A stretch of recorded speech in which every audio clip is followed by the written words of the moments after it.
విశాఖ ప్రజలకి ముందుగా శిరస్సు వంచి నా నమస్కారాలు తెలియజేస్తున్నా.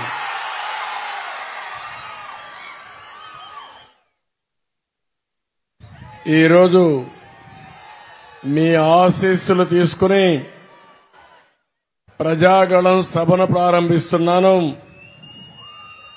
ఎప్పుడు నా గుండెల్లో ఉండే ప్రాంతం విశాఖపట్నం. నేను మెచ్చిన ప్రాంతం, నన్ను అభిమానించిన ప్రాంతం, ఒక మంచి ప్రజానీకం ఉండే ప్రాంతం విశాఖపట్నం. అయితే రాష్ట్రంలో 2019లో అందరూ కూడా ఏదైతే సైకో జగన్ ఊరూరు తిరిగాడు, తల మీద చెయ్యి పెట్టాడు, బుగ్గలు నిమిరాడు, ముద్దులు పెట్టాడు, అందరూ మురిసిపోయారు, ఓట్ల వర్షం కురిపించేశారు. కానీ విశాఖపట్నం విద్యతో ఆలోచించారు. 4 సీట్లు కూడా తెలుగుదేశం పార్టీనే గెలిపించారు. అది మీ ముందు చూపు.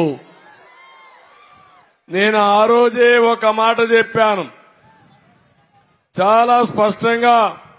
నేను చెప్పింది మీరు ఒక్కసారి చూస్తే, జగన్ వస్తే రాజధాని బంద్, అమరావతి ఆగిపోతుంది, పోలవరం ప్రాజెక్ట్ ఆగిపోతుంది, చాలా కుట్రలు చేస్తున్నారు, ఆంధ్రప్రదేశ్ నాశనం చేయాలనుకుంటున్నారు. అదేవిధంగా ఎక్కడ చూసినా ఊరికొక రౌడీ తయారవుతాడు, బజార్కు ఒక భూ కబ్జాదారుడు తయారవుతారు. జాగ్రత్తగా ఉండమని ఆ రోజే చెప్పాను. చెప్పానా లేదా? నమస్కరించి చెప్పాను. కానీ ఎన్నది ఒక్క విశాఖపట్నం మాత్రం విన్నారు, మిగిలిన వాళ్ళు వినలేదు. నేను కూడా ఇంకా గట్టిగా చెప్పలేదేమో, లేకపోతే వాళ్ళని చైతన్యవంతులు చేయలేదేమో. కానీ అది జరిగిన తర్వాత ఒక్కసారి ఆలోచించుకుంటే, ఇతను వచ్చిన తర్వాత బాధుడే బాధుడు. అవునా కాదా? గుద్దుడే గుద్దుడు, పిడిగుద్దులు. ఎవరికైనా ఎగ్జామిషన్ ఉందా తమ్ముళ్ళు? ఏమో మా ఆడబిడ్డలు, మీకేమైనా ఎగ్జామిషన్ ఉందా? ఎవరైనా 5 సంవత్సరాలుగా ఈ పాలనలో బాగుపడ్డారా అని మిమ్మల్ని అడుగుతున్నా. ఏ కుటుంబం, ఏ వ్యక్తి అయినా లాభం జరిగిందా అని మిమ్మల్ని అడుగుతున్నా. ఎప్పుడు పరిపాలన అంటే ప్రజల ఆదాయం పెరగాలి, ఖర్చులు తగ్గాలి, జీవన ప్రమాణాలు పెరగాలి, లా అండ్ ఆర్డర్ ఉండాలి, మీ భవిష్యత్తుకు భరోసా ఇవ్వాలి.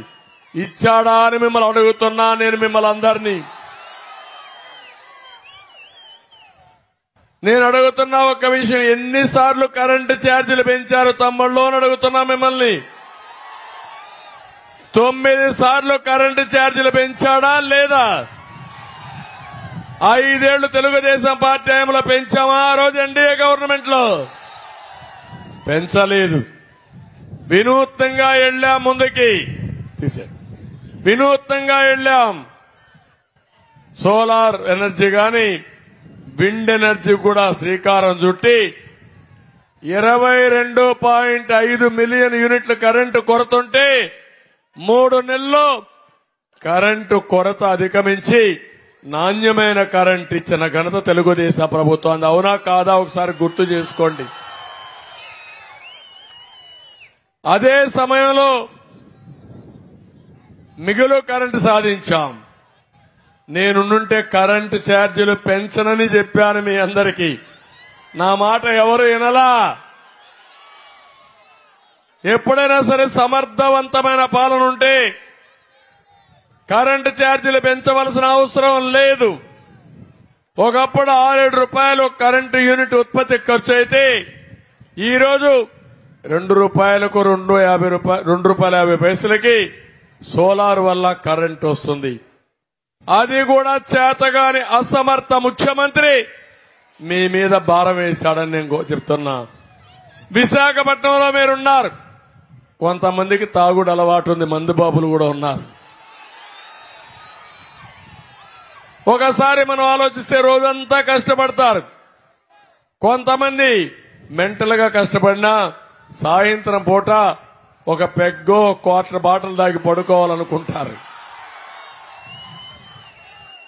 కానీ దుర్మార్గుడు ముఖ్యమంత్రి మన బలహీనతను ఆసరాగా చేసుకుని తమిళలో మంచి బ్రాండ్లు ఉండేటివి ఒకప్పుడు. మీ ఆరోగ్యానికి హానికరం కాని బ్రాండ్లు. ఎప్పుడు కూడా మద్యం ఆరోగ్యానికి హానికరమే. తక్కువ తాగితే పర్వాలేదు, కానీ ఎక్కువ తాగితే మొత్తం దెబ్బతినే పరిస్థితి వస్తుంది. కానీ మీరు ఒక్కసారి ఆలోచిస్తే ₹60 చేసే క్వార్టర్ బాటిల్ ఎంత పెంచాడు తమ్ముళ్ళు ఈరోజు? 200. అవునా కాదా? చూపేయండి. 200 అయితే నేను చెప్పేది వాస్తవం అయితే ₹140 పెరిగిపోయింది. మద్యంలో కలిపేది ఒకటే మొలాసెస్సే, ప్రాసెస్సే.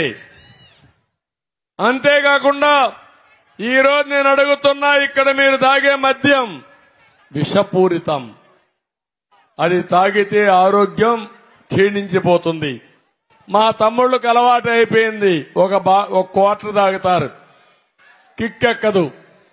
మళ్ళా 2వ క్వార్టర్ తాగుతారు, దాంతో కడుపులో మంట వస్తుంది, ఆరోగ్యం దెబ్బతింటుంది. 31,000 మంది చనిపోయారు. ఇప్పుడే మా తమ్ముడు చెప్పినట్టు ఇది ఎక్కువ ధర పెరిగింది కాబట్టి గంజాయికి అలవాటు అయిపోయారు చాలా మంది. బాధ, ఆవేదన. విశాఖపట్నం ఒక ఐటీ క్యాపిటల్ గా, ఒక నాలెడ్జ్ ఎకానమీ, టూరిజాన్ని అభివృద్ధి చేయాలని నేను ఇక్కడనే మీరు చూశారు, హైటెక్ సిటీకి సమానంగా మిలీనియం టవర్ కూడా కట్టి ఐటీని ప్రమోట్ చేసిన పార్టీ తెలుగుదేశం పార్టీ. అదే మరి డేటా సెంటర్ తీసుకొచ్చాం. అది వచ్చుంటే 1,00,000 మందికి ఉద్యోగాలు వచ్చేటివి. భవిష్యత్ అంతా కూడా ఆర్టిఫిషియల్ ఇంటెలిజెన్స్ లేకుంటే డేటా సైన్స్ ఇవన్నీ వచ్చే పరిస్థితికి వచ్చింది. అలాంటిది మొత్తం తరిమేసి లూలు వస్తే అది గాని వచ్చుంటే ఈరోజు ఉత్తరాంధ్ర మొత్తం షాపింగ్ మాల్ ఇక్కడ ఉండేది. చాలా మంది టూరిజానికి వచ్చేవారు. 1-2 కాదు. నేను అడుగుతున్నా, విశాఖపట్నంలో ఒక్క ఇండస్ట్రీ వచ్చిందా అని మిమ్మల్ని అడుగుతున్నా. డ్రగ్స్ వస్తున్నాయి, గంజాయి వస్తా ఉంది. నా బాధంతా ఒకటి ఉంది, భవిష్యత్ ఏమవుతుందనే బాధ, ఆవేదన నాకుంది. అన్ని సమస్యలు నేను హ్యాండిల్ చేయగలుగుతాను. ఒక్కసారి మన పిల్లలు గంజాయికి అలవాటు అయితే మళ్ళా వాళ్ళని కాపాడుకోవడం చాలా కష్టం. అలాంటి దుర్మార్గమైన ప్రభుత్వం ఇవన్నీ చేసే పరిస్థితికి వచ్చింది. నేను ఒక విషయం మిమ్మల్ని అడుగుతున్నాను, నిత్యావసర వస్తువుల ధరలన్నీ పెరిగాయా లేదా? పెట్రోల్ డీజిల్ పెరిగిందా లేదా? భరించడానికి భారం ఉందా లేదా? ఏంటి పరిపాలన? ఆస్తి పన్ను పెరిగిందా లేదా? చెత్త మీద పన్ను వేశారా లేదా? ప్రొఫెషనల్ ట్యాక్స్ వేశారా లేదా? ఇన్ని పన్నులు పెంచేసి నేనేదో బటన్ నొక్కతా అని అంటాడు. నేను అదే అడిగాను, బటన్ నొక్కితే నువ్వు ఎంత పంపించావు? బటన్ బొక్కిందెంత?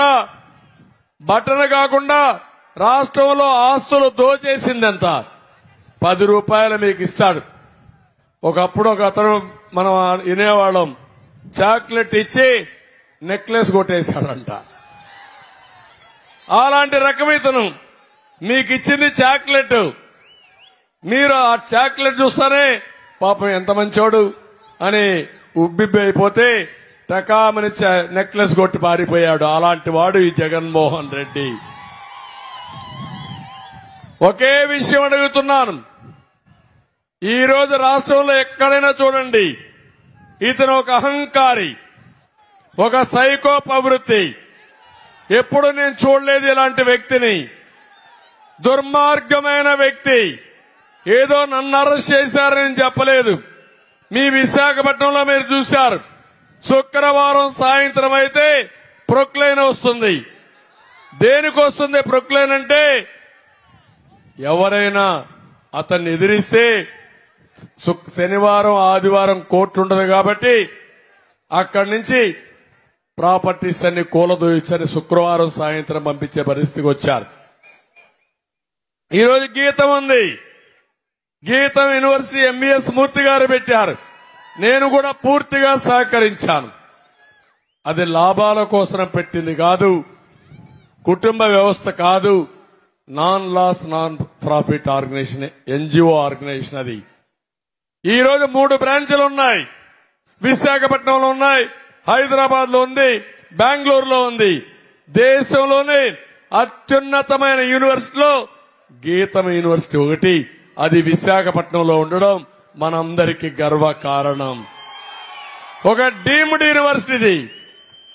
అలాంటి యూనివర్సిటీలో ప్రొక్లైన్స్ పంపించి కూలగొట్టే పరిస్థితికి వచ్చాడంటే ఎంత దుర్మార్గమో మీరు ఒక్కసారి ఆలోచించుకోవాల్సిన అవసరం ఉంది. ఇలాంటివి 1-2 కాదు, చాలా దుర్మార్గం జరిగింది. ఇప్పుడు నేను ఒకే ఒక విషయం చైతన్యవంతులైనటువంటి విశాఖపట్నం వాసులకు పిలిపిస్తున్నా. ఉద్హూద్ వచ్చింది. ఉద్హూద్ కంటే ముందు నేను వచ్చా ఇక్కడికి. మీరు ఒక్కసారి గుర్తు చేసుకోండి. అప్పుడు హైదరాబాద్ లో ఉన్నాను. ఉంటే కంటిన్యూగా మానిటర్ చేశాను. తీవ్రమైన తుఫాన్ వచ్చింది. నేనది క్రాస్ అయ్యింది.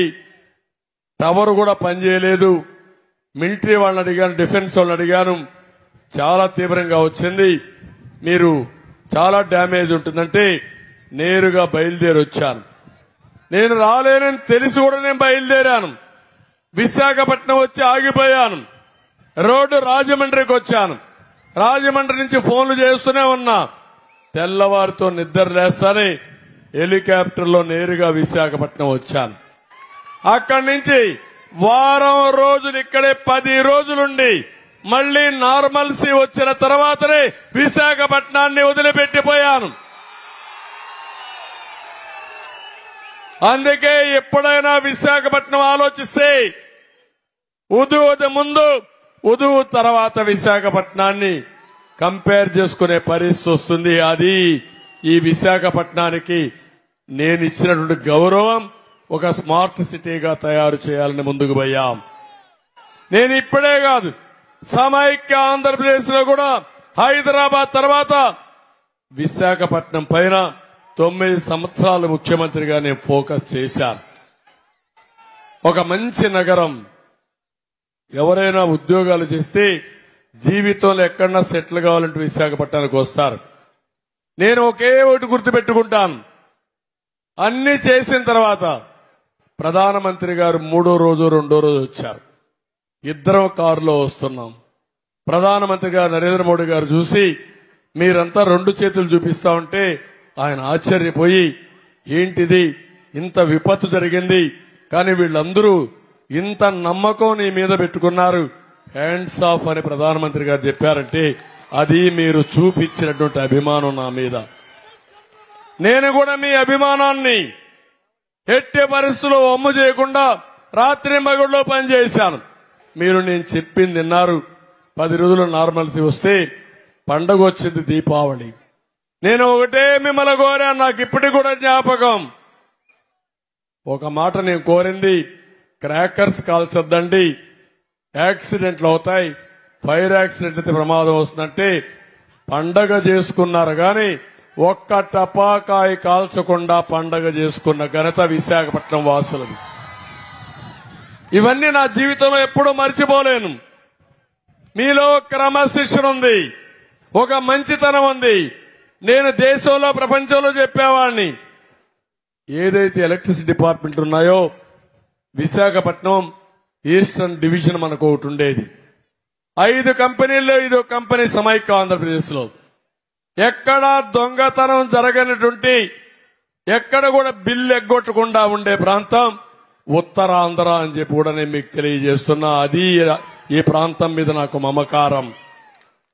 అలాంటి ప్రాంతాన్ని ఈరోజు మీరు ఒక్కసారి చూస్తే రేపు ఒకటి అడుగుతున్నా, మళ్ళీ మీరే ఈ రాష్ట్రానికి దారి చూపేయాలి. 100% ఓట్లు మీరు వేయాలి. రేపు నిన్న చూశారు ఉద్యోగస్తులందరూ ఇక్కడ ఉన్నారు, పోలీసులు కూడా రాష్ట్రంలో ఉద్యోగస్తులు ఉన్నారు. ఎన్నికల డ్యూటీ వేశారు. ఎన్నికల డ్యూటీ వేస్తే పోస్టల్ బ్యాలెట్లు ఇచ్చారు. ఎప్పుడు కూడా ఉద్యోగస్తులు అంత సీరియస్ గా తీసుకునే వాళ్ళు కాదు. మొట్టమొదటిసారి క్యూలో నిలబడుకుని ఎండ కూడా లెక్క పెట్టుకోకుండా డిమాండ్ చేసి ఓట్లన్నీ వేశారు. దగ్గర 90% ఓట్లు వేసే పరిస్థితికి వచ్చారు. అంటే మీరు గుర్తుపెట్టుకోవాల్సింది, ఈ రాష్ట్రంలో ప్రజాస్వామ్యం లేదు. ఒకప్పుడు ఉద్యోగస్తులంటే మేము గౌరవం ఇచ్చేవాళ్ళం, అసోసియేషన్ తో పిలిచి మాట్లాడేవాళ్ళం, సమస్యలు పరిష్కారం చేసేవాళ్ళం.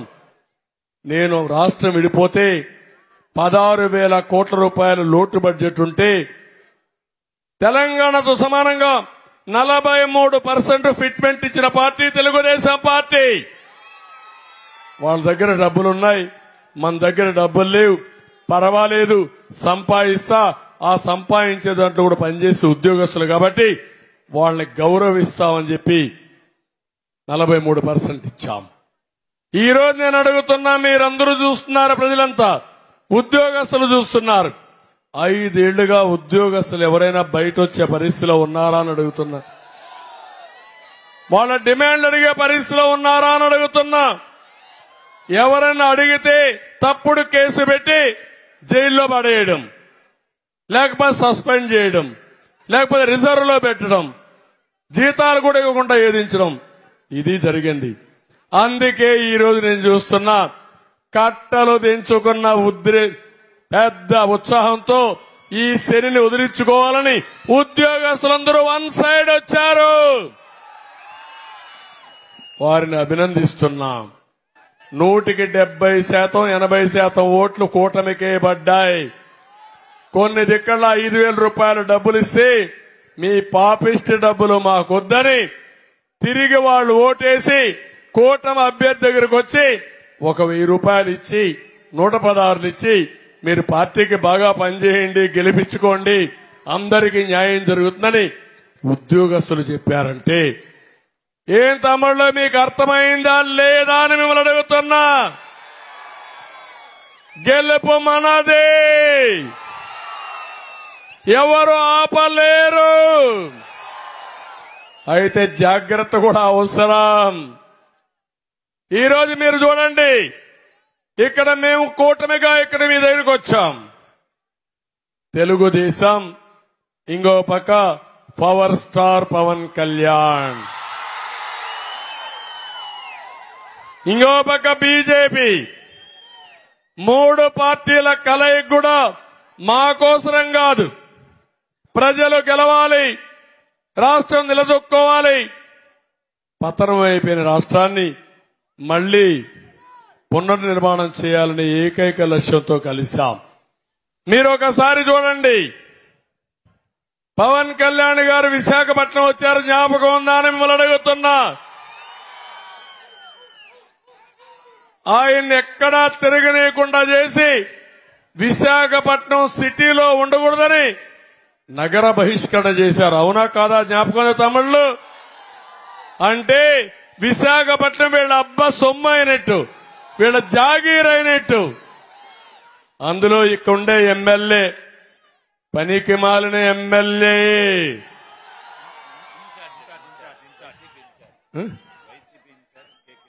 YCP incharge. నేనొస్తే నా మీద దాడి చేపించాడు, పవన్ కళ్యాణ్ వస్తే దాడి చేపించాడు. ఎమ్మెల్యేగా ఇన్ఛార్జిగా ఉంటేనే ఇంత రౌడీజం చేస్తే రేపు ఎమ్మెల్యే అవుతే హద్దులుంటాయా తమ్ముళ్ళు అని మిమ్మల్ని అడుగుతున్నా.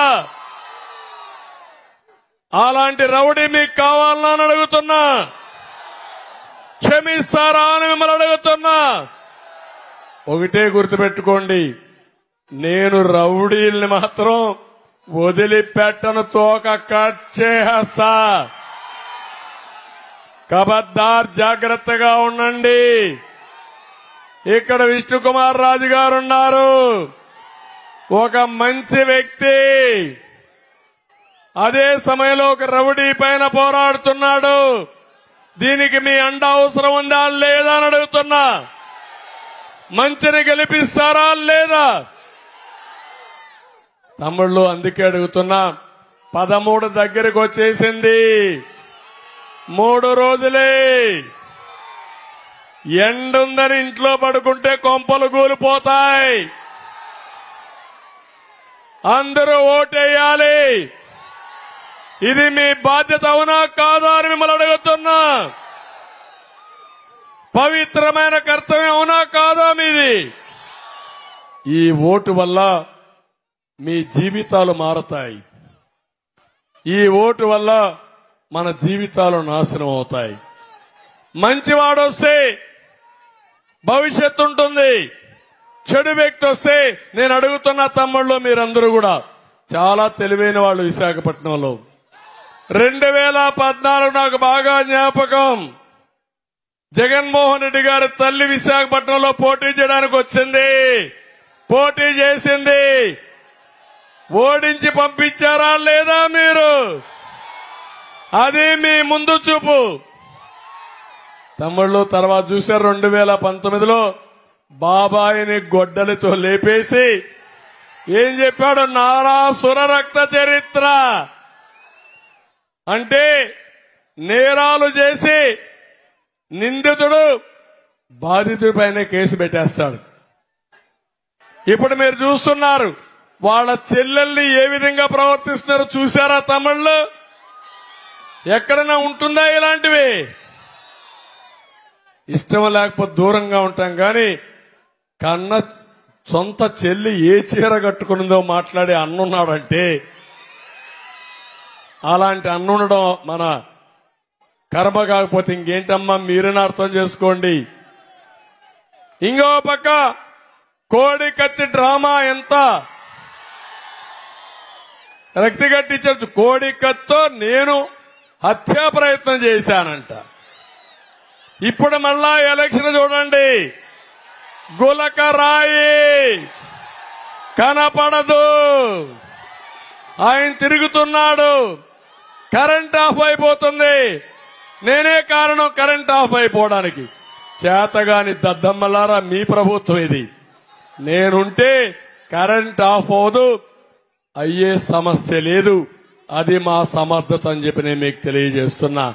అంటే కనపడని గులకరాయి వచ్చి నుదుటిపైన తగిలి అక్కడి నుంచి గాయమైపోయి మళ్ళా బ్యాండేజ్ కట్టేసి, బ్యాండేజ్ తీయకపోతే వాళ్ళ చెల్లెలు చెప్పింది, నేను డాక్టర్ గా చెప్తున్నా, గాయం పెద్దదైపోతుందంటే అప్పుడు తీసే పరిస్థితికి వచ్చాడు. నాటకాల రాయుడు. దానికి కూడా నేనే హత్యా ప్రయత్నం చేశానంట. ఏమనాలో నాకైతే అర్థం కావడం లేదు.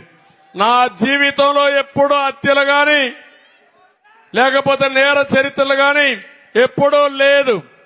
కానీ నా ప్రాణం పోయినా ప్రజల కోసం ఏమైనా చేసే మనస్తత్వం నాది. సమైక్య ఆంధ్రప్రదేశ్ లో మీరు ఒక్కసారి చూడండి, ఏదైతే హింసా రాజకీయాలు ఉన్నాయో ముఠా రాజకీయాలు నేనే అణిచివేశాను. మత సామరస్యాన్ని కాపాడడానికి కఠినంగా వ్యవహరించాను. రౌడీయిజాన్ని అణిచివేశాను. తీవ్రవాద సమస్య పైన పోరాడాను. కడాన నా పైన 24 క్లేమోర్ మైన్స్ పెట్టినప్పుడు కూడా నేను భయపడలేదు. ప్రజలకు లా అండ్ ఆర్డర్ ఉండాలి, మీ ఆస్తులకు ప్రాణాలకు రక్షణ ఉండాలి, నేనేమైనా పర్వాలేదని పోరాడిన వ్యక్తిని నేనేనని చెప్పి నేను మీకు తెలియజేస్తున్నా. ఇప్పుడు కూడా చెప్తున్నాను, మళ్లీ కూడా మీకు హామీ ఇస్తున్నా, రౌడీయిజాన్ని ఎట్టి పరిస్థితుల్లో వదిలిపెట్టను. రాజకీయ రౌడీల్ని తుంగలో దొక్కిచ్చేస్తా. ఎవరిని వదిలిపెట్టను. తమ్ముళ్ళు, విశాఖపట్నం మీ మీద ప్రేమ ఉందా? వీళ్లకు ఉందా ప్రేమ? మీ ఆస్తుల మీద ప్రేమ, ఇక్కడ ప్రాపర్టీస్ పైన ప్రేమ. ఎన్ని కబ్జాలు జరిగాయి తమ్ముళ్ళు? జరిగాయా లేదా? ఒకటా రెండా? ఎంతమంది? ఎంత దుర్మార్గులంటే మెడ మీద కత్తి పెట్టి రాసిస్తావా సస్తావా అంటే రాసిచ్చేసి నేను ఫోన్ చేస్తే కూడా బాబాబు నన్ను వదిలేయండి, నా బతుకది నేను బతుకుతా, ఈ ఆస్తి పోతే పోయింది, కనీసం ప్రాణం ఉంది, అదేదో సామెత ఉన్నట్టు ఆస్తి పోయినా ప్రాణం ఉంటే చాలు, బలసాకు దీన్ని బతకచ్చనే పరిస్థితికి వచ్చారు. ఇది న్యాయమా అని అడుగుతున్నా. 40 ఏళ్లుగా సంపాదించిన ఆస్తి మీరు నమ్మరు నేను చెప్తే. మొన్న ఒక ఆయన నా దగ్గరికి వచ్చాడు నన్ను అరెస్ట్ చేసిన తర్వాత. అక్కడ కూడా జైల్లో చాలా ప్రయత్నం చేశారు నన్ను లేపేయడానికి. ఎక్కడా నేను భయపడలా. నేను ఒకటి ఆలోచించా, ఒకవేళ భగవంతుడు నాకు అది రాసి పెడితే ఏదైనా జరుగుతుంది, నేను భయపడక్కర్లేదు, నేను తప్పు చేయలేదు, కాబట్టి ధైర్యంగా ఉండాలని ముందుకు పోయా. ఎన్ని ప్రయత్నాలు చేయాలో అన్ని చేశారు. డ్రోన్స్ పంపించారు, ఇంకా ఏదేదో చేశారు. కడాన నన్ను అవమానించడానికి మీరు చూశారు. రఘురామకృష్ణరాజు ఎంపీ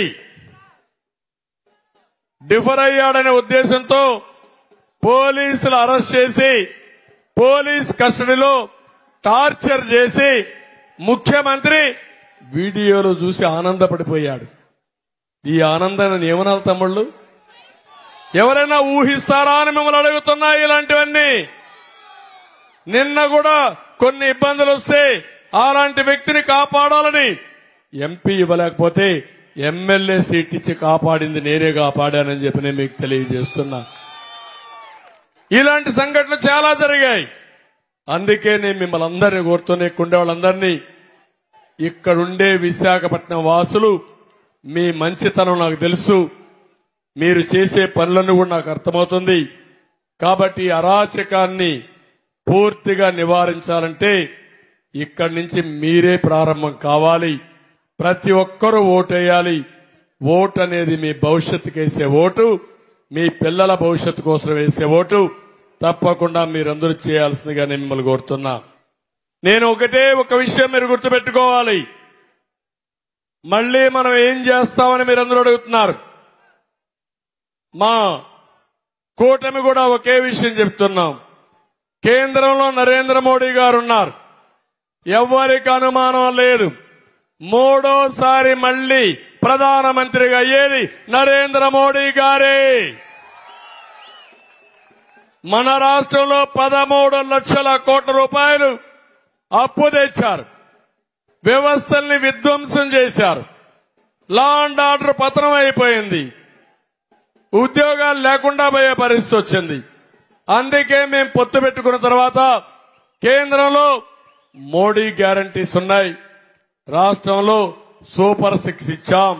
ఇది కాకుండా ఎన్నికల ప్రణాళిక కూడా చాలా స్పష్టంగా ఇచ్చాం. నేను ఒకటే మీ అందరికీ హామీ ఇస్తున్నా, అందరికీ ఆశలున్నాయి, దేశం కూడా దూసుకెళ్తా ఉంది. ప్రధానమంత్రి నరేంద్ర మోడీ గారి ఆలోచన 2047 వికసిత్ భారత్. మా ఆలోచన, నేను గాని పవన్ కళ్యాణ్ గాని, వికసిత్ ఆంధ్రప్రదేశ్. భారతీయులు నెంబర్ 1 గా ఉంటే, భారతదేశం నెంబర్ 1 గా ఉంటే అందులో అగ్రస్థానాన ఆంధ్రప్రదేశ్ రాష్ట్రం ఉండాలి, తెలుగు జాతి ఉండాలి. అదే మా ప్రయత్నం, దానికోసమే పనిచేస్తున్నామని చెప్పి నేను మీకు తెలియజేస్తున్నా. ఇంకో పక్క పేదరికం లేని రాష్ట్రం, జీరో పావర్టీ మా ఆశయం. దానికోసం కూడా పనిచేస్తాం. ఏ పని చేసినా పేదవాళ్ల దృష్టిలో పెట్టుకుని పేదవాళ్ల కోసమే పనిచేస్తామని మీ అందరికీ హామీ ఇస్తున్నా. అందుకే సూపర్ 6 లో మా ఆడబిడ్డలందరికీ హామీ ఇస్తున్నా. నెలకు 1500 రూపాయలు, సంవత్సరానికి 18,000 మీకు ఖర్చుల కోసం ఇచ్చే బాధ్యత మాది. డాకువా సంఘాలు పెట్టింది నేనే పెట్టాను. మహిళల్ని గౌరవించిన పార్టీ. దీనివల్ల 5 ఏళ్లలో 90,000 ప్రతి ఒక్కరికి వస్తుంది. మీ ఇంట్లో ముగ్గురుంటే 2,70,000 ఇచ్చే బాధ్యత మాదని మీ అందరికి హామీ ఇస్తున్నా. ఇది కాకుండా తల్లికి వందనం కింద ఎంతమంది పిల్లలుంటే ఒక్కొక్కరికి 15,000 రూపాయలు చొప్పున, ఒకరుంటే 15,000, ఇద్దరుంటే 30,000, ముగ్గురుంటే 45,000, నలుగురుంటే 60,000 వరకు ఇచ్చి మీ పిల్లల్ని చదివించే బాధ్యత మాది. ధరలు పెరిగాయి, అందుకే నేనే దీపం పెట్టాను, వంట గ్యాస్ ఇచ్చాను.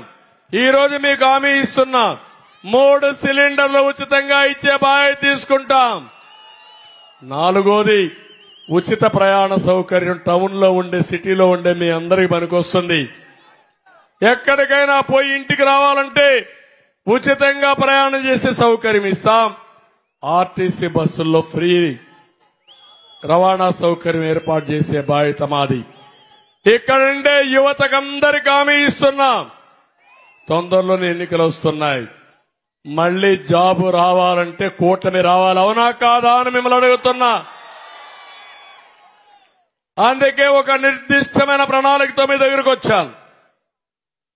ఫస్ట్ సంతకం మా యువతకే పెడతా, మెగా డిఎస్సీకే పెడతానని హామీ ఇస్తున్నా. అక్కడి నుంచి ప్రారంభిస్తాం.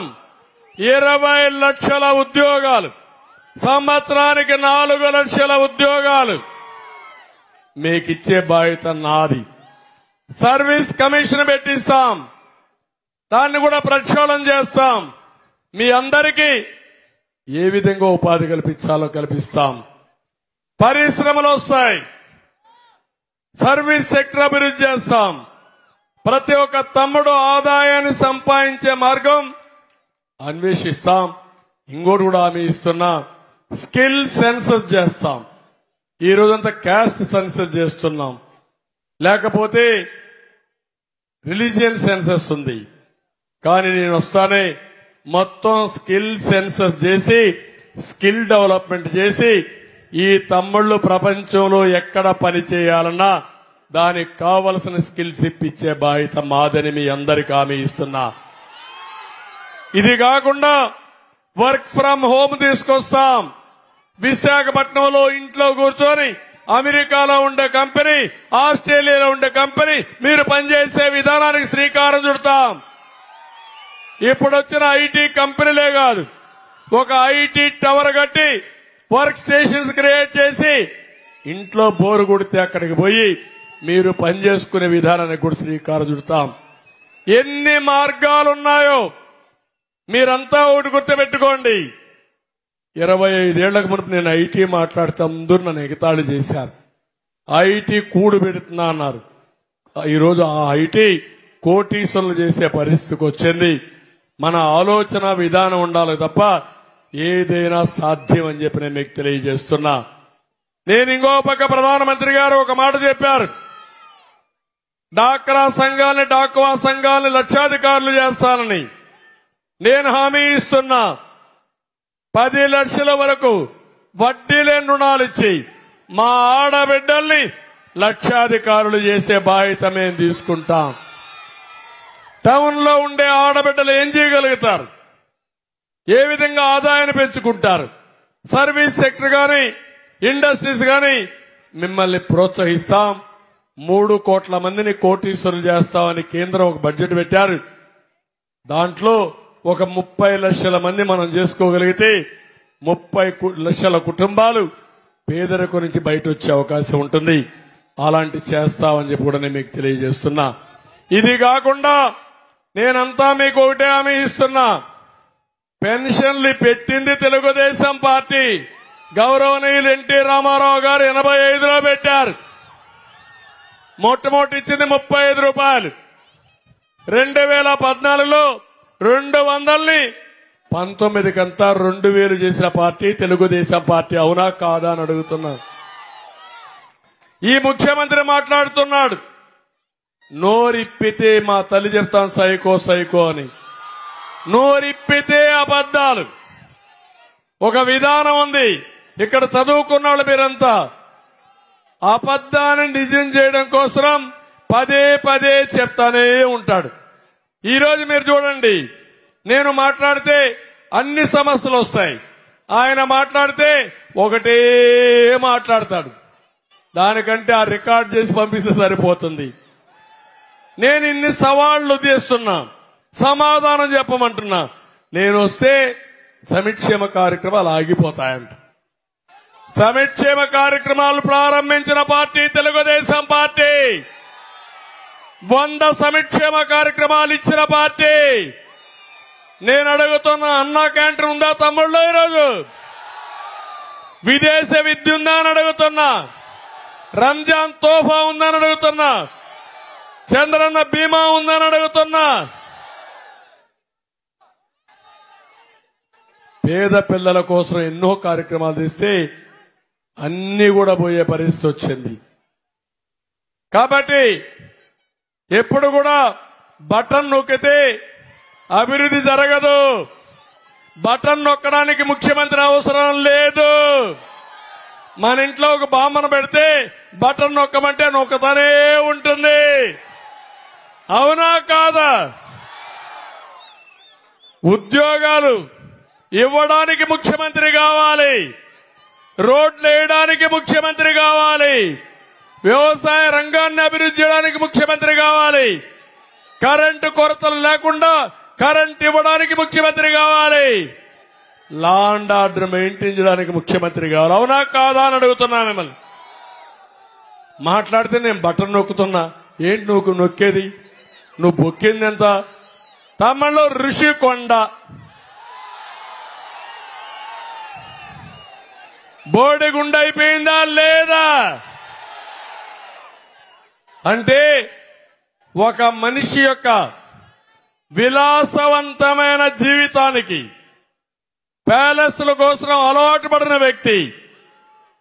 హైదరాబాద్ లో లోటస్ ప్యాలెస్, బెంగళూరులో ప్యాలెస్, కడపలో ప్యాలెస్, విజయవాడలో ప్యాలెస్, తాడేపల్లి ప్యాలెస్, ఊరికొక 100 రూములు కట్టేసి కడాన విశాఖపట్నంలో ఋషికొండ ఒక పవిత్రమైన కొండ. అవునా కాదా అని మిమ్మల్ని అడుగుతున్నా. అక్కడ 500 కోట్ల రూపాయలు ఖర్చు పెట్టి ప్యాలెస్ కట్టాడు. చూశారా ప్యాలెస్? ఎవరు రానిచ్చారా ఆ ప్రాంతానికి? నేను వస్తే నేను కూడా బాగూడదంట. వీళ్ళబ్బ సొమ్ము విశాఖ.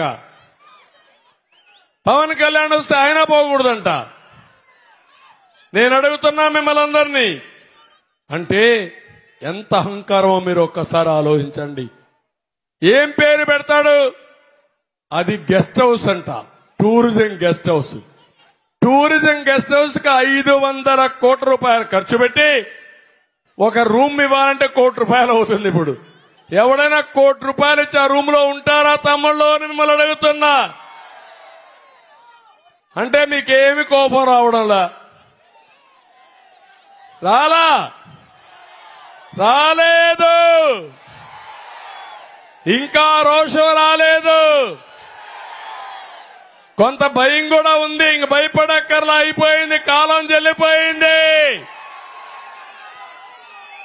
కానీ మీరు చేయాల్సిన పని ఒకటి ఉంది, పవిత్రమైన కర్తవ్యం ఒకటి ఉంది. మా చెల్లెమ్మ చెప్తా ఉంది, ఎస్, సైకిల్ ని, కమలం పూని, గ్లాసును కూడా గెలిపించాలి. 3 ఉన్నాయి ఇక్కడ. మామూలుగా గెలిపించడం కాదు, దిమ్మ తిరగాలి, గోబ గుయ్యమనాలి, తిరిగి జీవితంలో కోలుకొని దెబ్బ కొట్టాలి. లేకపోతే ఏంటి కొండలు కొట్టేస్తారు, ఆనకొండల మారిగా కొండలే కరిగిచ్చేస్తారు. మాట్లాడితే ఎదురుదాడి చేస్తారు, అబద్దాలు చెప్తానే ఉంటారు. ఈ రోజు కూడా మాట్లాడుతున్నాడు, ఏదో రంగులు కొట్టా అంట. రంగులు పిచ్చోడు స్కూల్కి. ఏం తమ్ముళ్ళు, రంగులు కొడితే చదువు వచ్చేస్తుందా అని మిమ్మల్ని అడుగుతున్నా. టీచర్లు నియమించాడా అని మిమ్మల్ని అడుగుతున్నా. ఇంగ్లీష్ నేర్పిస్తాడంట. ఇంగ్లీష్ ఎవడికి తెలియనట్టు. మీరు ఒకసారి చూడండి, ఇసుక దొరుకుతా ఉందా మీకు? మొత్తం ఇసుక దోచేశాడు, భూగర్భ ఖనిజ సంపద దోచేశాడు. ఇక్కడ నేను అడుగుతున్నా, ఇక్కడ స్థానికంగా ఉండేవాళ్ళు ఎవరన్నా పెత్తనం ఉందా తమ్ముళ్ళు? మిమ్మల్ని అడుగుతున్నా. ఎవరు? విజయసాయి రెడ్డి. అతని పెత్తనం ఏంటి ఇక్కడ? అతను ఇప్పుడు ట్రాన్స్ఫర్ అయ్యాడు, సుబ్బారెడ్డి వచ్చాడు. అంటే మీరు తప్ప ఈ ఉత్తరాంధ్రలో ఎవడు లేడా అని నేను అడుగుతున్నా. మా విష్ణుకుమార్ రాజు ఉన్నాడు, లేకపోతే కొండే నాయకులున్నారు, వాళ్ళ పెత్తనం ఉండాలి తప్ప మీ పెత్తనం ఏంటని అడుగుతున్నా. అందుకే నేను మిమ్మల్ని అందరినీ కోరేది, 5 ఏళ్లలో 40,000 కోట్ల రూపాయల ఆస్తుల్ని కబ్జా చేసిన వ్యక్తులు ఈ సైకో జగన్, సాయిరెడ్డి, సుబ్బారెడ్డి, ఈ గ్యాంగ్ అని చెప్పి నేను మీకు తెలియజేస్తున్నా. మళ్లీ ఎన్నిటిపైన చర్యలు తీసుకోవాలా లేదా? ఇది ప్రజల ఆస్తులవునా కాదా? మళ్లీ ఈ ప్రజల ఆస్తులను కాపాడే బాధ్యత నాది. మక్కలు ఎరగొట్టి మొత్తం రికవర్ చేసి ఈ పేదవాళ్ళకే ఖర్చు పెడతామని మీ అందరికీ హామీ ఇస్తున్నా. అందుకని పేదవాళ్ల కోసం నేను ఒక నిర్ణయం చేశాను. 4,000 రూపాయలు పింఛను పెంచా, ఇంటి దగ్గరనే ఇస్తా, మొదటి తారీఖునే ఇస్తా. అదే మరి పింఛను ఏప్రిల్ 1 నుంచే ఇస్తా. అదే మారిగా జూలైలో బకాయిలు 3,000, ఆ నెల పింఛను 4,000, 7,000 రూపాయలు ఈ వృద్ధులకు ఇచ్చే బాధ్యత మాదే. నేను అడుగుతున్నా, ఈ సైకో జగన్ ని నువ్వెంత ఇస్తావు? ఇస్తున్నాడా? చెప్పాడా మీకు? కానీ 2028లో 250 రూపాయలు పెంచుతాడంట. అప్పటి వరకు బతికుండాలి ఈ ముసలోళ్ళు. అందుకే శవ రాజకీయాలు చేస్తున్నాడు. ఈయన పేదవాళ్ల ప్రతినిధి అంట. కాదు, నేను ఒకటే హామీ ఇస్తున్నా. ఈ రోజు మీ అందరూ గుర్తుపెట్టుకోవాల్సింది, పేదవాళ్ల కోసం పనిచేస్తా, సంపద సృష్టిస్తాం, ఆదాయాన్ని పెంచుతాం, పెంచిన ఆదాయం ఈ పేదవాళ్లకు పంచుతానని చెప్పి మీ అందరికీ హామీ ఇస్తున్నా. అదే మరిగా చేపలు ఇవ్వడమే కాదు, చేపలు ఇస్తూనే చేపను పట్టే విధానం కూడా నేర్పిస్తా, కావలసిన వలలు కూడా ఇస్తా. అంటే మీ ఆదాయాన్ని పెంచే మార్గం నేను చూపిస్తాం. మిమ్మల్ని ఆర్థికంగా పైకి తీసుకొచ్చే బాధ్యత నాదని మీ అందరికీ హామీ ఇస్తున్నా. ఈరోజు 296 జీవోలు పట్టాలు ఇచ్చాం, రిజిస్ట్రేషన్ హక్కులు కల్పిస్తాం. విశాఖపట్నంలో ఒకటి హామీ ఇస్తున్నాం. నేను టిట్కో ఇళ్లు కట్టాను. రంగుల పిచ్చోళ్లు రంగులు వేసుకున్నారు కానీ మీకు ఇవ్వలేదు. ఇచ్చే బాధ్యత మాది. నేను ఆ రోజు కూడా మీరుండే ఇండ్లకు పట్టా ఇస్తే అవినీతి చేస్తారని నేను పసుపు కుంకుమ కింద పిలిపించి డైరెక్ట్ గా మీ చేతికి పట్టా ఇచ్చి పంపించిన పార్టీ తెలుగుదేశం పార్టీ. అవునా కాదా? ఒకసారి ఆలోచించుకోండి.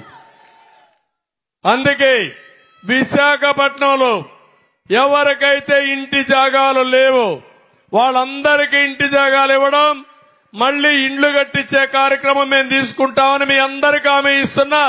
ఎవరిని వదిలిపెట్టాం. 4 కోట్ల ఇళ్లు ప్రధానమంత్రి గారు కట్టడానికి సిద్ధంగా ఉన్నారు. దాన్ని ఉపయోగించుకుంటానని చెప్పి కూడా నేను మీకు తెలియజేస్తున్నాను. ఇంకో పక్క మీరు ఒకసారి చూడండి, విధ్వంసం పరాకాష్ఠకెళ్లింది.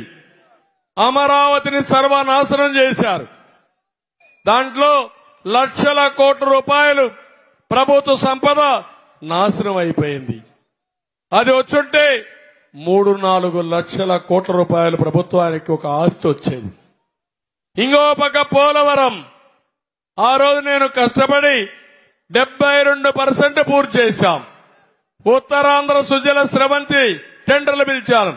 నేను వచ్చుంటే ఉత్తరాంధ్ర మొత్తం ఈ ప్రాజెక్టు పూర్తి చేసి నదుల అనుసంధానం కూడా చేసేవారం.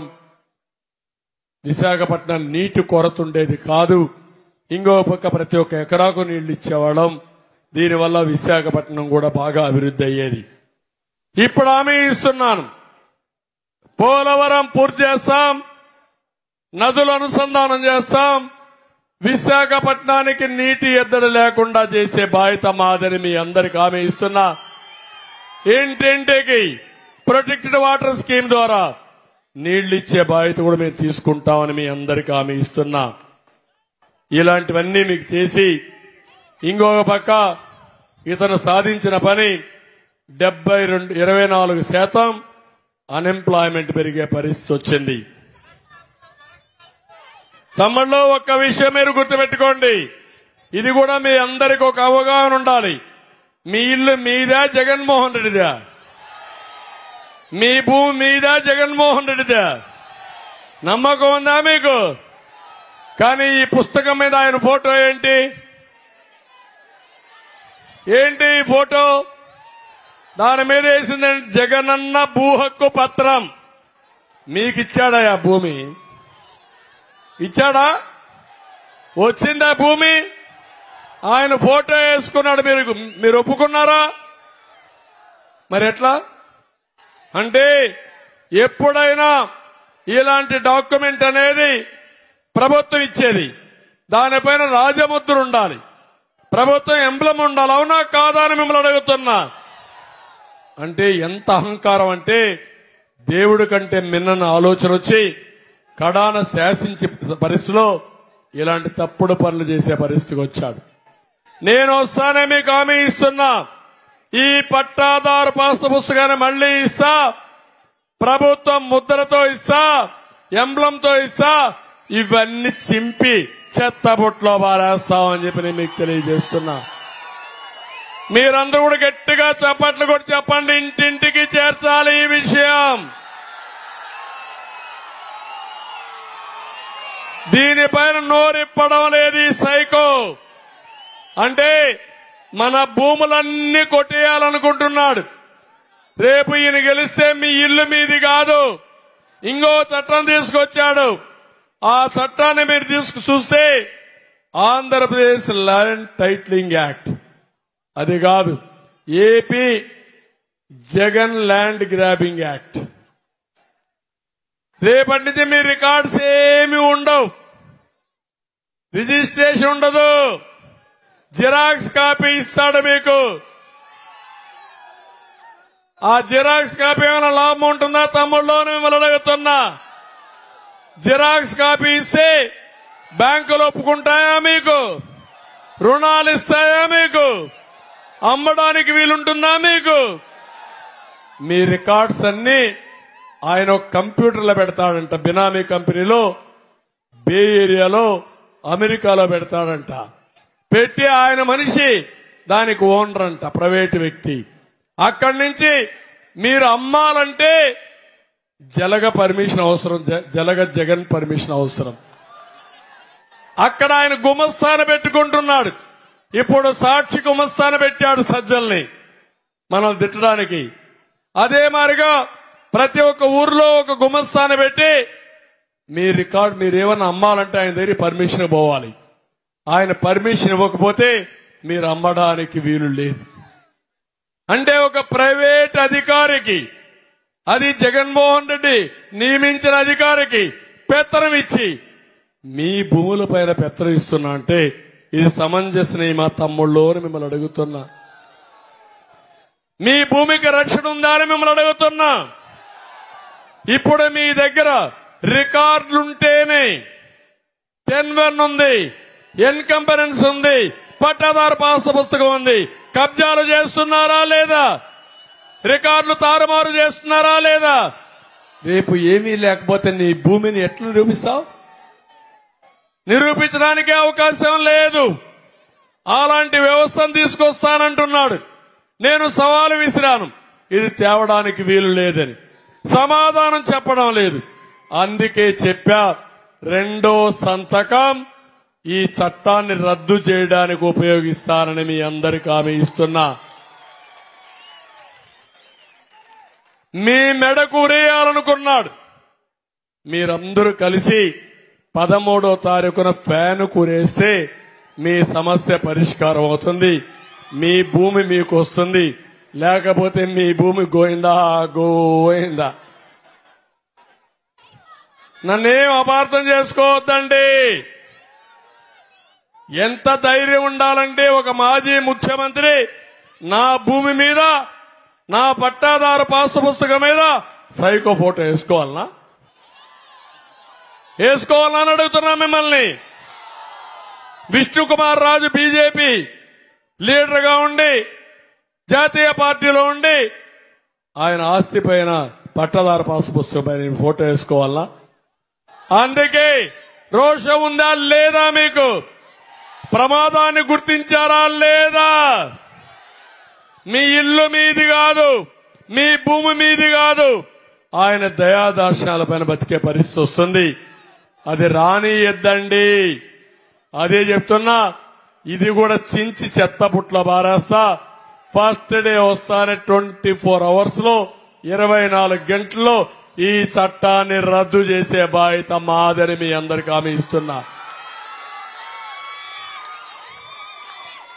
తమిళలో ఇప్పటికైనా మీరు అర్థం చేసుకున్నారా? ప్రమాదం అర్థమైందా లేదా? ఇంకా ఏమైనా మీకేమైనా అనుమానాలు ఉన్నాయి? ఈ ప్రభుత్వం వల్ల ఏదో ఒరుగుతుందనేమన్న నమ్మకం ఉందా అని మిమ్మల్ని అడుగుతున్నా. అందుకే నేను ఇక్కడికి వచ్చినప్పుడు నాకు ఒక అభిమానం ఉంది, ఒక కమిట్మెంట్ ఉంది. విశాఖపట్నాన్ని మళ్లీ నేను ఒకటే హామీ ఇస్తున్నా, అన్ని విధాలా అభివృద్ధి చేసే బాధ్యత నాది. విశాఖపట్నం నగరాన్ని మొట్టమొదటి ప్రాధాన్యత లా అండ్ ఆర్డర్ మెయింటైన్ చేస్తా, ప్రజాస్వామ్యాన్ని పునరుద్ధరిస్తా.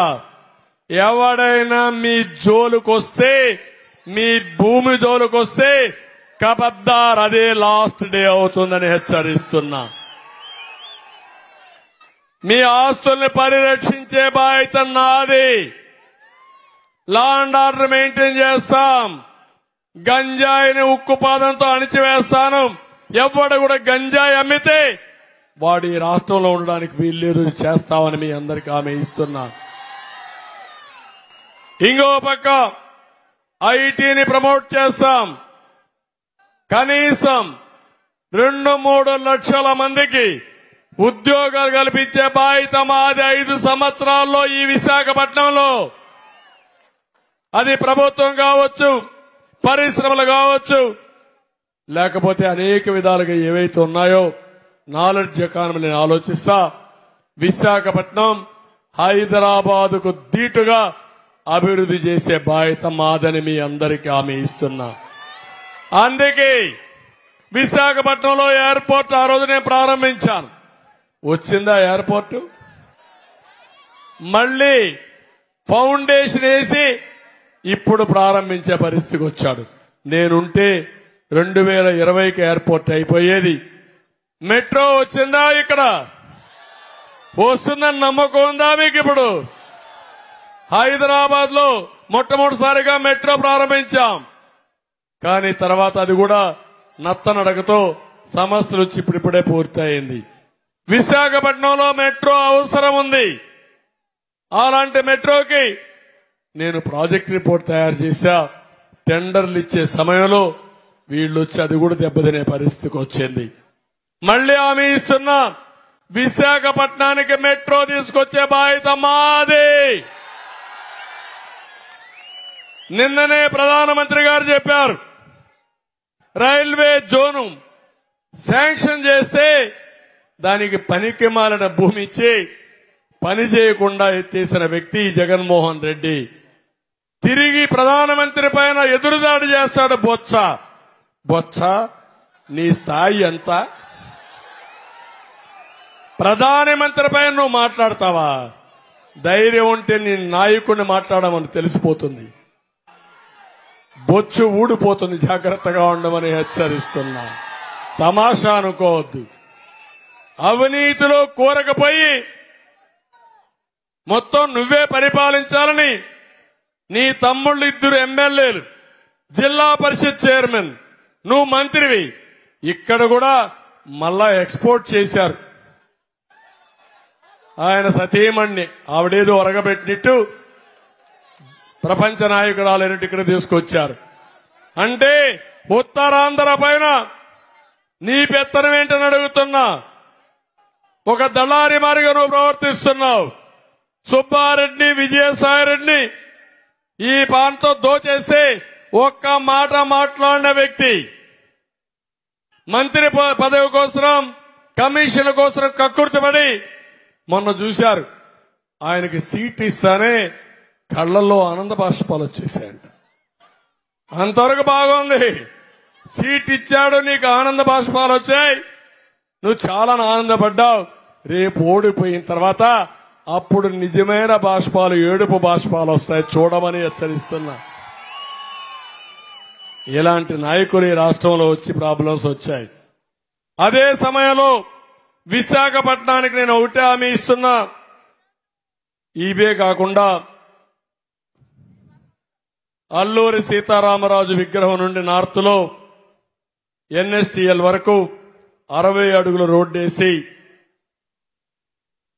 అది పూర్తి చేయకుండా ఇబ్బందులు పడుతున్నారు. మనం వస్తానే పూర్తి చేసే బాధ్యత తీసుకుంటామని హామీ ఇస్తున్నా. త్రాగునీటి సమస్య ఉంది. ప్రతి ఇంటికి కొళ్ళాయి ద్వారా ప్రొటెక్టర్ వాటర్ ఇచ్చే పరిస్థితి తీసుకొస్తాం. కొండవాళ్ళ ప్రాంతాల్లో రక్షణ కోసం నిర్మించి తలపెట్టినటువంటి రక్షణ గోడ నిర్మాణాల్లో పెండింగ్లు ఉన్నాయి. అవన్నీ కాకపోతే ఆ రాళ్లు ఇవి నుంచి పడే పరిస్థితి వస్తుంది. ఇవి పూర్తి చేస్తాం.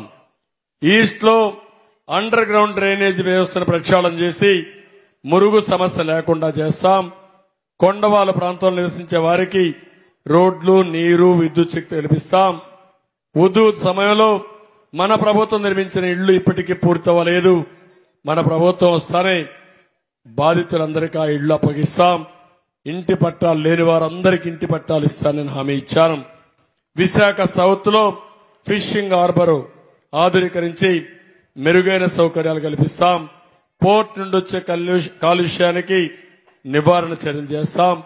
నేను ఒకటే హామీ ఇస్తున్నా. నేనున్నప్పుడు కొంతవరకు చేశాం. విశాఖపట్నం పోర్టు నుంచి కాలుష్యం, ముఖ్యంగా డస్ట్, అది పూర్తిగా నివారించాల్సిన అవసరం ఉంది. అది నివారించి విశాఖపట్నాన్ని పొల్యూషన్ ఫ్రీ సిటీగా చేసే బాధ్యత తీసుకుంటామని కూడా మీకు హామీ ఇస్తున్నా. నేను ఎప్పుడో ప్రారంభించాను డంపింగ్ యార్డ్ కూడా. వేస్ట్ టు ఎనర్జీ అంటే చెత్త నుంచి కరెంటు ఉత్పత్తి చేయడానికి ప్రారంభించినటువంటి, మనం విజయనగరం పోతా ఉంటే దారిలో కనపడుస్తుంది, అది కూడా ఇంకా పూర్తి చేయలేదు. అది పూర్తి చేసి విశాఖపట్నంలో సుందరమైన నగరంగా చేసే బాధ్యత తీసుకుంటాం. ఎక్కడా చెత్త లేకుండా, ఎక్కడన్నా అక్కడక్కడ మిగిలిపోయి ఉంటే అండర్ గ్రౌండ్ డ్రైనేజ్ కూడా పూర్తి చేసి, రోడ్లు కూడా వెడల్పుగా ఉంటే ఇంకా అవన్నీ పూర్తి చేసి ఎండ్ టు ఎండ్ ఒకటే హామీ ఇస్తున్నా. రోడ్లు కూడా వీళ్ళు చేయలేకపోయారు. మేము కూటమి వస్తానే బ్రహ్మాండమైన రోడ్లు, సిటీలో ఎక్కడ కూడా గుంతలు లేని రోడ్లు నిర్మాణం చేసే బాధ్యత మాదని మీకు హామీ ఇస్తున్నా. పరిశ్రమల్లో యువతకు ప్రాధాన్యత ఇస్తాం. వెస్ట్ లో టిట్కో ఇళ్లలో మౌలిక సదుపాయాలు క్రియేట్ చేస్తాం. ఇలాంటివన్నీ చేసి మళ్లీ ఒకటి చెప్తున్నా, విశాఖపట్నం పైన నా ప్రేమ శాశ్వతం. ఇప్పుడే కాదు, ఫర్ ఎవర్. ఈ విశాఖపట్నాన్ని మోస్ట్ బ్యూటిఫుల్ సిటీగా, మోస్ట్ లివబుల్ సిటీగా, మీ ఆదాయాన్ని పెంచి యాస్పిరేషనల్ సిటీగా, మా తమ్ముళ్ళు ఏం కావాలన్నా జరిగే విధంగా ఒక యాస్పిరేషనల్ సిటీగా తయారు చేసే బాధ్యత మాది. అలాంటి ఎన్విరాన్మెంట్ క్రియేట్ చేస్తాం. అలాంటి వాతావరణం క్రియేట్ చేసి మిమ్మల్ని సిద్ధం చేయడానికి కూడా ముందుకు పోతాం. అందుకే 500 కోట్ల రూపాయలు ఖర్చు పెట్టి ప్యాలెస్ కట్టుకున్న దొంగని ఇక్కడ రాణిస్తే అక్కడి నుంచి మీ ఇండ్ల మీద కన్నుబడుతుంది. మొత్తం దోపిడీ, ఇంకేమీ అడ్డం ఉండదు. అందుకే నేను కోరుతున్నా, ఇప్పుడు మీరందరూ ఒక ప్రతిజ్ఞ చేయాలి. దేశంలో ఎక్కడా వేయని విధంగా 13వ తారీఖున పోయినసారి 68% ఓట్లు పోలైనాయి. ఈసారి 95% ఓట్లు పోలు చేస్తామని, ఓటు అనేది మా బాధ్యత, పవిత్రమైన కర్తవ్యం. ఆ కర్తవ్యాన్ని నెరవేరుస్తాం. తద్వారా బాధ్యత కలిగిన పౌరుడుగా ప్రజాప్రతినిధులు కూడా బాధ్యత నేర్పిస్తామని మీరందరూ చెప్పాల్సిన అవసరం ఉంది. మీరు ఓటు వేయకపోతే ప్రజాప్రతినిధులు అడిగే హక్కు మీకుండదు, ప్రభుత్వాన్ని అడిగే హక్కు మీకుండదు. చాలా మంది అనుకుంటారు నా ఒక్క ఓటు వల్ల ఏమవుతుందని. ప్రతి ఒక్కరు ఓటు విలువైన ఓటు. మీ ఓటు మీ జీవితాలను మారుస్తుంది, సమాజ హితం కోసం పనిచేస్తుంది, లా అండ్ ఆర్డర్ కోసం పనిచేస్తుంది, మీ బిడ్డల భవిష్యత్తు కోసం పనిచేస్తుంది. ఒక్క విషయం మీరు చూడండి. నాకు ఒక అవకాశం వచ్చింది సమైక్య ఆంధ్రప్రదేశ్లో. నేను ఆ రోజు హైటెక్ సిటీతో ప్రారంభించాను, అనేక అభివృద్ధి కార్యక్రమాలు చేశాను. ఇప్పుడు అక్కడ నన్ను గుర్తుపెట్టుకోకపోవచ్చు, కానీ నా మనసులో ఒక తృప్తి ఉంటుంది. నేను మంచి పని చేశానని, నా వల్ల హైదరాబాద్ బాగుపడిందని. మొన్న నన్ను జైల్లో పెడితే ఎవరు కూడా నమ్మలేదు నేను తప్పు చేశానని. చేయని తప్పుకు నన్ను జైల్లో పెట్టి హింసించారు.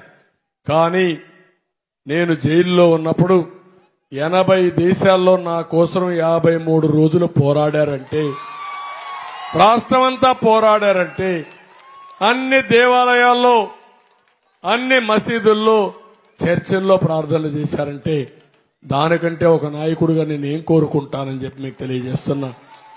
అందుకే నేను మిమ్మల్ని అందరినీ కోరుతున్నా, ఈరోజు మీరందరూ ఒక ప్రతిజ్ఞ చేయాలి. ఆ ప్రతిజ్ఞ 13వ తారీఖున ప్రతి ఒక్కరూ ఓటేస్తామని, తద్వారా మార్పుకు నాంది పలుకుతామని, మన భవిష్యత్తుకు నాంది పలుకుతామని గట్టిగా చప్పట్లు కొట్టి హర్షాన్ని, ఆమోదాన్ని, సంకల్పాన్ని చేయాలి. మీరు ఓటేయడమే కాదు, మీ ఇంట్లో ఉండే వాళ్ళ ఓటు వేయించాలి. మీ కుటుంబం వేయడమే కాదు, పక్కింట్లో ఓటు వేయించాలి. మీ బంధువులు, మీ స్నేహితులు అందరిలో కూడా చైతన్యం తీసుకొచ్చి ప్రతి ఒక్కరి ఓటు వేయించండి. ఆ తర్వాత మాకు వదిలిపెట్టండి. నేను వస్తానే ఉంటా విశాఖపట్నానికి. ఎక్కడికి పోయినప్పుడు కూడా నాకు లేని ఆనందం, హుషారు, ఎనర్జీ విశాఖపట్నానికి వస్తే నాకు వస్తుంది. దానికి కారణం మీ మంచితనం. అందుకే మిమ్మల్ని అందరినీ మరొక్కసారి కోరుకుంటూ, బ్రహ్మాండమైన మెజారిటీతో ఒక పక్క విష్ణుకుమార్ రాజు గారిని కమలం పువ్వు గుర్తుకు ఓటేయాలి. సమర్థుడు, సమయస్ఫూర్తి ఉంటుంది. వారితో నేను ఎమ్మెల్యేగా కూడా పనిచేశాను. ఆ రోజు ఎమ్మెల్యేగా ఉన్నప్పుడు చాలా సమయస్ఫూర్తితో అన్ని సమస్యలపైన కూడా స్పందించే వ్యక్తి విష్ణుకుమార్ రాజు గారు. ఆయన్ని గెలిపిస్తాని, కమలం గుర్తుకే ఓటేస్తామని గట్టిగా చప్పట్లు కొట్టి హర్షాన్ని, ఆమోదాన్ని తెలియజేయాలి. అదే సమయంలో హల్ భారత్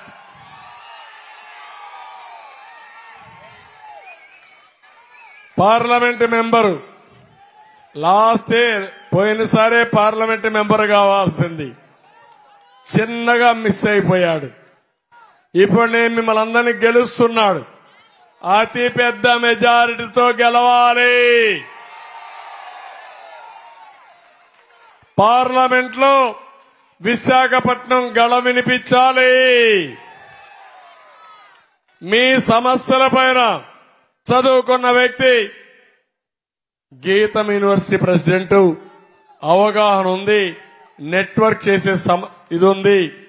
తప్పకుండా ఇక్కడ ఉండే వాళ్ళన్ని పనులు చేయడానికి గాని, మీకు ఉద్యోగాలు క్రియేట్ చేయడానికి చొరవ తీసుకుంటాడు. పూర్తిగా నేను కూడా సహకరిస్తా. అందరూ కూడా పార్లమెంటుకి, విశాఖ పార్లమెంటుకి భారత్ ని సైకిల్ గుర్తుపైన గెలిపించవలసిందిగా మిమ్మల్ని అందరినీ కోరుతున్నా. అదే మరిగా ఇక్కడే వంశీ విశాఖపట్నం సౌత్ ఈ రాష్ట్రంలో ఉండే పరిస్థితులు చూసిన తర్వాత సిట్టింగ్ ఎమ్మెల్సీగా ఉండి పదవీ కాలం ఉన్నా ఈ పార్టీ వల్ల లాభం లేదు, ఈ పదవి నాకొద్దని ఎమ్మెల్సీకి రాజీనామా చేసి జనసేనలో చేరిన వ్యక్తి విశాఖపట్నం సౌత్. గాజు గ్లాసు ఒకటే చెప్తున్నా, వైఎస్ఆర్ కాంగ్రెస్ కి గ్లాసు జోలుకొస్తే పదును పెడతారు. పదును పెడితే మీ గుండెల్లో దిగుతాది. అందరూ కూడా విశాఖపట్నంలో గాజు గ్లాస్ కి ఓటేసి అఖండ మెజారిటీతో గెలిపించి ఏదైతే పొత్తు ద్వారా వ్యతిరేక ఓటు డివైడ్ కాకూడదని పనిచేసిన పవన్ కళ్యాణ్ గారికి మీరందరూ కానుగ్గా ఇవ్వాల్సిన బాధ్యత మీరందరిపైన ఉంది. అదే మరిగా ఈరోజు భీములి అనుభవజ్ఞుడు ఒకప్పుడు ఇక్కడ ఎమ్మెల్యేగా ఉన్నారు, ఈసారి భీముల నుంచి పోటీ చేస్తున్నారు. గెలుపు తథ్యం, మంచి మెజారిటీతో గెలిపించాల్సిందిగా ఒక సీనియర్ నాయకుడిని గెలిపించుకోవాల్సిందిగా కోరుతూ గంట భీముల అభ్యర్థి సైకిల్ గుర్తు ప్రతి ఒక్కరూ ఓటేయాల్సిందిగా మిమ్మల్ని అందరినీ కోరుకుంటున్నా. రామకృష్ణ బాబు చప్పట్లు బాగా మోగుతున్నాయి. ఎప్పుడూ ప్రజల్లోనే ఉంటాడు, సైకిల్లో తిరుగుతాడు, కాలినడక తిరుగుతాడు, ఎవరు పిలిస్తే వాళ్ళకు పలుకుతాడు. అందరి వాడు, అందరి మనిషి రామకృష్ణ బాబు. విశాఖ ఈస్ట్ సైకిల్ గుర్తు మరిచిపోవద్దండి. ఏదైతే సేవాభావానికి గుర్తింపుగా మీరు చేయాల్సింది మెజారిటీ. నేను ఒకటే మిమ్మల్ని అందరిని అడుగుతున్నా, ఎప్పుడు కూడా ప్రతి ఒక్క వ్యక్తిని గెలిపించుకోవడం ఒక ఎత్తైతే మీరు చూపించే సంఘీభావం వల్ల వీళ్ళ బాధ్యత పెరుగుతుంది. వీళ్ళందరినీ గెలిపిస్తే నేను కూడా క్రమశిక్షణ మెయింటైన్ చేయగలుగుతాను. ఎప్పుడైనా సరే సుస్థిరమైన ప్రభుత్వాన్ని ఇస్తాం, మీ కోరికలు నెరవేర్చగలుగుతాం, మీ జీవితాల్లో వెలుగులు చూపించడానికి అవకాశాలుంటాయి. ఈ విషయం కూడా గుర్తుపెట్టుకోవాల్సిందిగా నేను కోరుతున్నా. గణబాబు రాజకీయ కుటుంబం విశాఖ వెస్ట్, వాళ్ళ తండ్రి కూడా రాజకీయాల్లో బాగా పనిచేశారు. నిస్వార్థంగా రాజకీయాల్లో పనిచేసే కుటుంబం, నీతివంతమైన వ్యక్తి. అందరూ కూడా గణబాబు కోటేసి గెలిపించవలసిందిగా, సైకిల్ గుర్తుకు ఓటేయాల్సిందిగా మరొకసారి కోరుకుంటున్నా. అదే మరిగా సమయం తక్కువ ఉంది. బీసీల కోసం 1,50,000 కోట్ల రూపాయలు ఖర్చు పెడుతున్నాం. 50 సంవత్సరాల వయసు వచ్చిన వాళ్ళందరికీ పింఛన్ ఇస్తున్నాం. అదే మరిగా అన్ని కులాలకు న్యాయం చేయడం నాకు ఒక అవకాశం. తెలుగుదేశం పార్టీకి కంచు కోట వెనుకబడిన వర్గాలు ఈసారి ఒకటే హామీ ఇస్తున్నా, మీ రుణం తీర్చుకుంటా. 40 ఏళ్లుగా అండగా ఉన్నారు, కాపు కాశారు. అలాంటి బీసీల్ని పూర్తిగా ఆదరించే బాధ్యత మాదని మరొకసారి మీకు తెలియజేసుకుంటూ, ఎన్నికల్లో స్పష్టమైన హామీలు ఇచ్చాను. ఇవ్వడమే కాదు, మనసా వాచా చెప్తున్నా, నా మొదటి ప్రాధాన్యత మా వెనుకబడిన వర్గాలు. వారిని ఆదుకుంటా, వారిని గౌరవిస్తా, వాళ్ళ రుణం తీర్చుకుంటానని మరొక్కసారి తెలియజేసుకుంటూ, ఈ రోజు ఇక్కడికి వచ్చినప్పుడు మీరు చూపించిన అభిమానానికి అందరికీ నమస్కారాలు. జై హింద్, జై తెలుగుదేశం, జై జనసేన, జై బీజేపీ. Thank you. అందరికీ నమస్కారాలు. సంక్షేమం కోసం బాబును మళ్ళీ రప్పిద్దా, సర్వతోముఖ వికాసం కోసం బాబును మళ్ళీ రప్పిద్దా, స్వర్ణాంధ్ర సాకారం